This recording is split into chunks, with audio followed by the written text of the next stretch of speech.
Coucou tout le monde, j'espère que vous allez bien. On se retrouve aujourd'hui du coup pour la fameuse vidéo de tous les débuts de mois.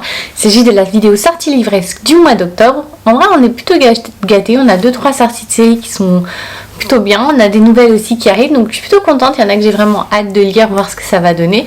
Et puis après je vous montre juste celles que moi j'attends avec impatience et qui m'intéressent. Il y en a beaucoup d'autres qui vont sortir, donc on y go.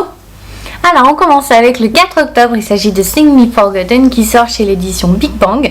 La couverture est franchement plutôt jolie et le résumé en tout cas donne envie, je vous le lis. Ida n'existe pas, du moins pas en dehors des palais du mur luxueux de l'opéra où elle se cache.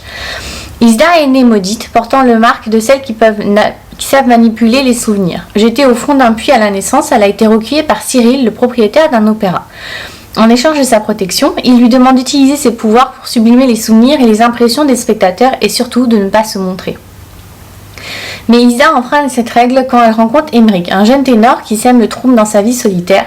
Derrière sa voix à nul autre pareil, Isa découvre l'ombre d'une solution pour échapper à sa prison dorée, mais elle est loin d'imaginer le prix à payer pour gagner sa liberté. Alors qu'elle se rapproche de plus en plus d'Emmerich, elle comprend que pour prendre son destin en main, elle va devoir devenir le monstre que le monde entier voudrait noyer. Donc ça a l'air plutôt pas mal, on va voir ce que ça donne, en tout cas il donne super envie, donc j'ai plus que hâte. Le même jour, et là c'est parce qu'on l'a vu, mais alors partout sur TikTok, tout le monde en a parlé, il s'agit de If We Were Villains qui sort du coup, et il est devenu viral sur TikTok, donc je vous lis le résumé. Olivier Marx vient de purger une peine de 10 ans de prison pour le meurtre d'un de ses meilleurs amis, un meurtre qu'il n'a peut-être pas commis. Le jour de sa libération, il retrouve le policier qui l'a fait condamner. Le commissaire Colborne prend sa retraite, mais veut savoir ce qui s'est réellement passé 10 ans plus tôt. À l'époque, Olivier poursuit ses études pour devenir comédien dans un conservatoire très réputé. Il remarque bientôt que ses talentueux camarades avec qui il étudie Shakespeare semblent jouer le même rôle sur scène et dans la vie. Le méchant, le héros, le tyran, la femme fatale. Tandis que lui, Olivier, a l'impression d'être toujours coincé dans un rôle secondaire. Mais le théâtre menace d'envahir pour de bon la réalité lorsque les rôles s'inversent et que les relations se pervertissent. Jusqu'au jour où l'un des 7 amis est retrouvé mort. Les autres se retrouvent alors au plus grand défi de leur vie d'acteur. Ils vont devoir convaincre la police et eux-mêmes qu'ils n'ont rien à se reprocher. Franchement, ça donne plus qu'envie, j'ai trop hâte. Le même jour, nous avons du coup le tome 5 de Holler Olympus qui sort, et ça c'est juste pour ma collection personnelle que j'ai hâte de continuer. Le 11 octobre, pareil, c'est pour ma collection personnelle, nous avons le tome 9 de True Beauty qui sort, donc je sais comment se termine l'histoire parce que j'ai vu le drama, mais oui, comme je suis à fond dans le manga, je veux juste savoir, voilà, je veux juste les avoir. Le 11 octobre, c'est un roman que j'ai déjà lu en anglais et c'est une saga que j'aime beaucoup. J'ai déjà lu le tome 2, il me reste juste le tome 3 que j'ai commandé et que j'attends qu'il arrive. Il s'agit de Dreamland Billionaire tome 1 de Friend Prince et c'est trop bien. Franchement, je le conseille, il est juste génial, j'adore. Et on est un peu dans l'univers Disney donc pour celui-ci, donc c'est trop bien. Je vous lis le résumé. Zara a toujours adoré Dreamland, le parc d'attractions emblématique de la famille Kane. Lorsqu'elle se laisse aller sous l'effet de l'alcool à critiquer l'une de leurs actions les plus coûteuses, elle s'attend à être inévitablement licenciée. À son grand étonnement, le nouveau dirigeant l'engage en tant que créatrice pour la récompenser. La déterminée et solaire Zora se retrouve enfin à occuper le poste de ses rêves, mais sous les ordres d'un patron les plus exigeants qu'elle n'ait jamais rencontré. Rohan est un homme d'affaires égoïste et froid dont les décisions sont sans pitié, mais cela ne la décourage pas, du moins jusqu'à ce qu'elle découvre son secret. Le moment est venu pour elle de faire comprendre aux milliardaires que son parfait opposé, que l'argent ne peut pas tout résoudre et certainement pas leur situation. Franchement, il est juste génial, j'adore. Donc je suis super contente qu'il sorte enfin en français parce que c'est une saga que franchement je surkiffe, donc c'est une histoire d'amour, donc voilà, je suis contente. Le 12 octobre, c'est une saga que j'ai beaucoup aimée. J'ai eu du mal avec la traduction en français, donc j'espère que ce tome 2 va être mieux, en quelque sorte, que la traduction va moins couper, on va dire, l'énergie du bouquin. Il s'agit le Royaume des damnés, le tome 2, le Royaume des maudits. La couverture, en tout cas, elle est super belle, il reste vraiment dans l'univers. Je suis désolée, j'ai eu un problème de batterie, donc on va reprendre du coup au résumé du coup le Royaume des maudits qui sort. Et donc c'est parti, une sœur, deux princes démons, du prix infini avec une pincée de vengeance, bienvenue en enfer. Déterminée à découvrir ce qui arrivait à sa sœur jumelle, Emilia se rend en enfer avec l'aide énigmatique de Colère. Elle y découvre un monde rempli de vices qu'il faut combattre ses propres émotions pour y survivre. Afin d'obtenir des réponses, la jeune femme est prête à tout, y compris épouser le prince de l'orgueil pour devenir la reine des damnés. Toutefois, dans le monde souterrain, il y a une règle qu'Enya ne doit jamais oublier. Elle ne peut faire confiance à personne, pas même à son seul repère, Colère, qui semble lui cacher un lourd secret. La sorcière se retrouve alors plus seule que jamais. Quand elle apprend que des objets magiques détiennent peut-être la vérité sur son passé, elle se lance à leur recherche et rien, pas même les 7 princes de l'enfer, ne pourra l'arrêter. Donc je suis trop contente parce que En fait, on en entend tellement bien parler en anglais. La traduction en français, j'ai eu un petit peu de mal, mais j'ai quand même réussi à apprécier le roman, donc j'ai vraiment hâte de voir la suite. Le 12, nous avons Le secret du nez de Silver, le tome 2, l'expédition de tous les dangers qui sort. Un nouveau destin se dévoile pour Paisley, peu importe le danger. Dans un univers riche et merveilleux, retrouvez notre héroïne pour un voyage périlleux. Paisley ne devrait pas être en vie. Elle a défié le destin et le dragon noir et s'en est pourtant sortie. L'heure est venue d'en affronter les conséquences. Les mystérieux Kriegars qui se déplacent à d'autres dragons ont dû emmener son frère Dax dans le royaume du Nord. Comme si les choses n'étaient pas assez compliquées, elle se voit offrir une nouvelle trajectoire de vie, du jamais vu. Mais Paisley n'a qu'une chose en tête, délivrer son frère et se mettre à l'abri du dragon noir. Voilà pourquoi la jeune fille repart pour le royaume du Nord avec ses amis. Si elle veut survivre au péril qui l'attend, elle devra suivre son instinct et tracer son propre chemin. À voir ce que ça donne. Ça, c'est une sortie, la prochaine que j'ai mis dans ma pile à lire pour le challenge du coup de Pumpkin.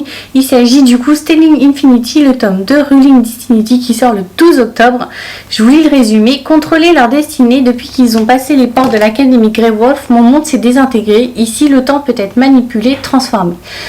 De l'Italie de la Renaissance à l'Angleterre victorienne, à la recherche des symboles cryptés et d'inestimables trésors, ma vie n'est plus qu'un tissu de mensonges et de mystérieuses vérités. À qui faire confiance? Kylian est peut-être la seule personne honnête dans mon entourage ou le pire des menteurs. Quant à Braxton, puis-je me fier à notre connexion électrique? Une chose est sûre, je suis en danger, car si mon père m'a appris ce que mon père a appris est vrai, je ne suis pas non seulement une menace pour Grey Wolf, mais pour le temps lui-même. J'ai trop hâte. En vrai, j'avais beaucoup aimé le tome 1, donc on va voir ce que ça donne. Le 18 octobre, nous avons The Stolen Heir, la duologie, le tome 1, L'héritier trahi. Et on revient du coup un peu sur une autre partie du coup de la saga Le Prince Cruel. Donc à voir ce que ça donne. J'espère que ça va être aussi bien en tout cas, mais ça ne peut pas être parfait aussi bien. Est-ce qu'on peut réellement surpasser le prince Cruel, puisque ça a été juste une super découverte. Donc je vous lis le résumé. 8 ans se sont déroulés depuis la bataille du serpent, mais dans le nord glacial, Dame Nord de la cour des crocs a récupéré la citadelle de l'aiguille de glace. Là, elle utilise une ancienne relique pour créer des monstres féroces qui répondent aux moindres de ses ordres. Son but, renverser le poivre cardant, prendre le pouvoir sur d'hommes méfaits et réduire le nombre des humains à néant. Vren, la fille de Dame Nord, est la seule à pouvoir l'arrêter. Shen, prince Terrafé, requiert donc son aide pour empêcher Dame Nord d'arriver à ses fins. Mais le passé entre Vren et Shen est celui d'une amitié tourmentée, parsemée de déceptions. Alors les enjeux les dépassent désormais. Peuvent-ils se faire confiance? À voir ce que ça va donner. La prochaine, le 18 octobre, c'est une saga que j'aime beaucoup. En tout cas, c'est un livre qui me donne énormément envie de lire quand je lis le résumé et la couverture est très belle. C'est Gwen and Art Are Not in Love. Donc je vous lis le résumé. La princesse Gwen aime la chevaleresse Bridget qui l'aime en retour. Art est le premier de Gwen. Quant à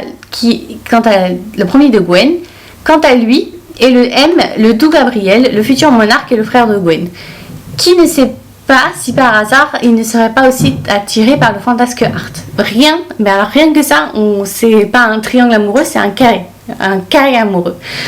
Oups, ce n'est pas ainsi que c'est censé se passer. Il y a de toute évidence un énorme problème au royaume de Camelot, car Gwen et Art doivent se marier et avoir beaucoup d'enfants, pour le bien du royaume. Or, Gwen et Art ne s'aiment pas vraiment, mais vraiment pas du tout. Comment ce petit monde va-t-il se débrouiller pour être heureux et ne pas détruire Camelot? Ça fait très... Moi qui adore les dramas coréens, japonais ou autres, et bien ça fait très, en tout cas, comme les schémas qu'on peut voir pour quand ils lancent un nouveau drama et que c'est un drama d'amour où il y a des flèches d'amoureux, de déception un peu partout. Ça m'a fait penser à ça la première fois que j'ai lu le résumé, donc j'ai vraiment hâte de voir et de lire ce roman, voir si c'est aussi bien. En tout cas, j'attends. Moi, je pense que je vais bien aimer. En tout cas, j'attends beaucoup. Je sais pas pourquoi, mais j'attends beaucoup de ce roman-là. Le 19 octobre, il y a un nouveau manga qui sort, en tout cas en version papier, parce que c'est un webtoon à la base. Il s'agit de Marry My Husband, le tome 1. C'est un manga que j'ai vu quelques extraits un peu partout, que ce soit sur TikTok ou sur Instagram et autres quand ils en faisaient la publicité. Et il me plaisait énormément. Et le fait de savoir qu'il sort en papier, je suis hyper contente parce que du coup, je vais pouvoir, on va dire, le lire réellement. Et en tout cas, il m'a tellement attirée. J'espère juste que ça va pas être un manga avec 50 tomes ou autre. Mais en tout cas, il me plaît énormément. J'ai vraiment hâte de l'avoir entre les mains. Je vous lis le résumé. Ji-won meurt d'une façon terriblement injuste sous les coups de son mari qui l'a trompée avec sa meilleure amie. Mais un miracle a lieu et elle se réveille 10 ans de le passé alors qu'elle n'est pas encore mariée. Sa vengeance se met en place et elle va alors faire en sorte que celui qui aurait dû devenir son mari épouse sa meilleure amie. Mais pas sûr qu'il soit satisfait du voyage. En tout cas, de ce que j'ai lu un peu partout, il a l'air juste trop bien, donc je suis trop contente qu'il sorte en version papier. Et voilà, j'espère que ça vous a plu. En tout cas, je vous ai montré tout ce que moi j'attends avec impatience. Il y en a d'autres qui vont sortir, donc je vais sûrement en découvrir d'autres. N'hésitez pas à m'en donner d'autres, parce que peut-être c'est que je pourrais, et ça permet aussi de découvrir de nouvelles choses. En tout cas, je vous dis à lundi prochain pour une prochaine vidéo. Et je vous souhaite à tous une très bonne semaine. Bye bye!